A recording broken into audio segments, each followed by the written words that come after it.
Olá, turma! Na aula de hoje vocês vão aprender um pouco mais sobre conjuntos naturais e sistemas de numeração.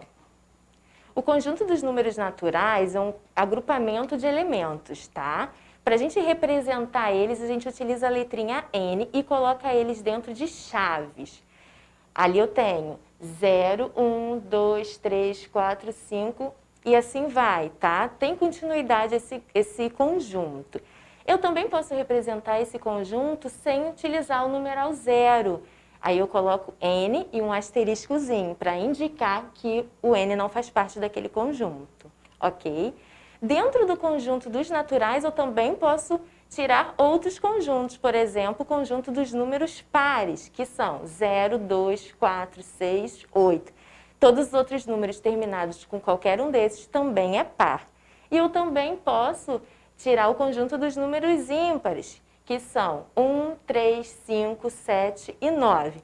Qualquer número terminado com qualquer um desses também é ímpar.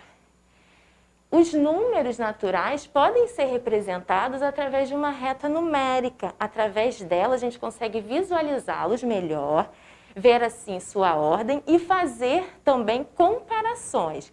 A gente faz as comparações utilizando os sinais de menor que, maior que e igual.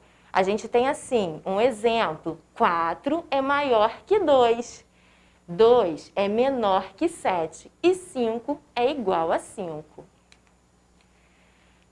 Através dos números naturais, a gente também consegue estudar antecessor, sucessor e os consecutivos deles. O antecessor é aquele número que vem imediatamente antes dele.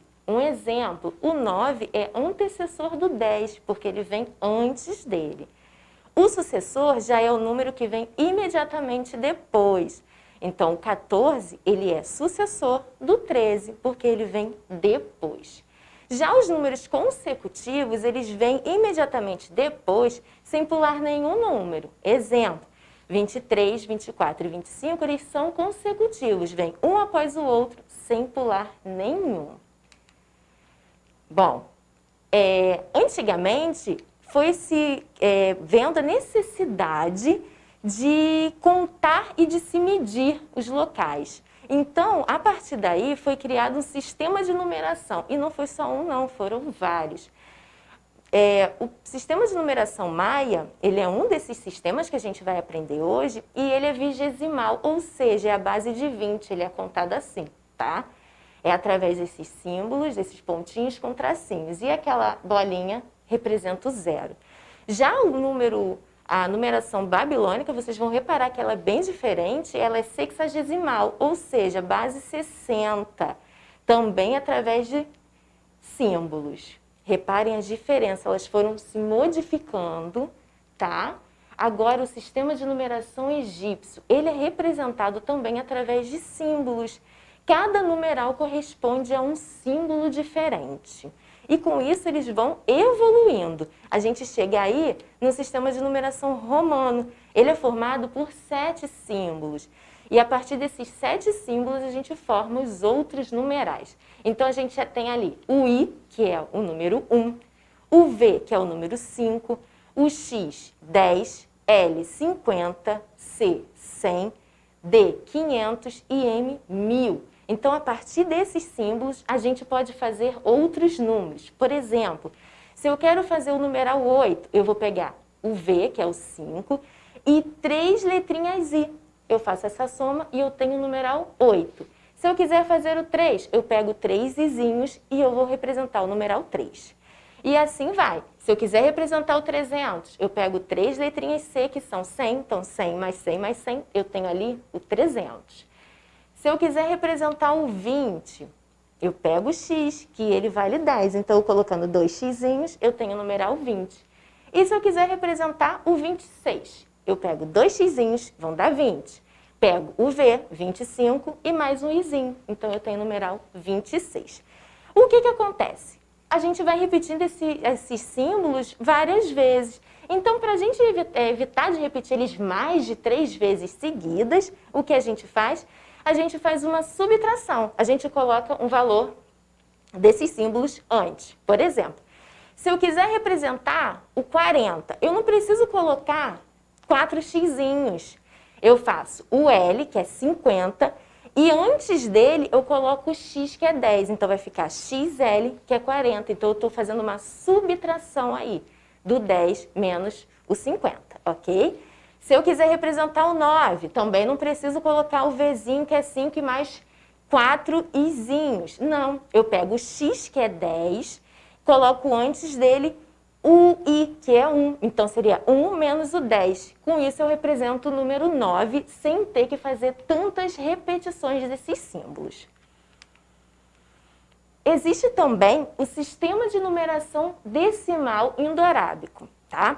Esse sistema, ele vem lá dos hindus e vem se atualizando até os dias de hoje. Reparem que os numerais já vinham ganhando forma até chegar aos dias atuais, onde a gente tem ali 1, 2, 3, 4, 5, 6, 7, 8, 9 e o 0.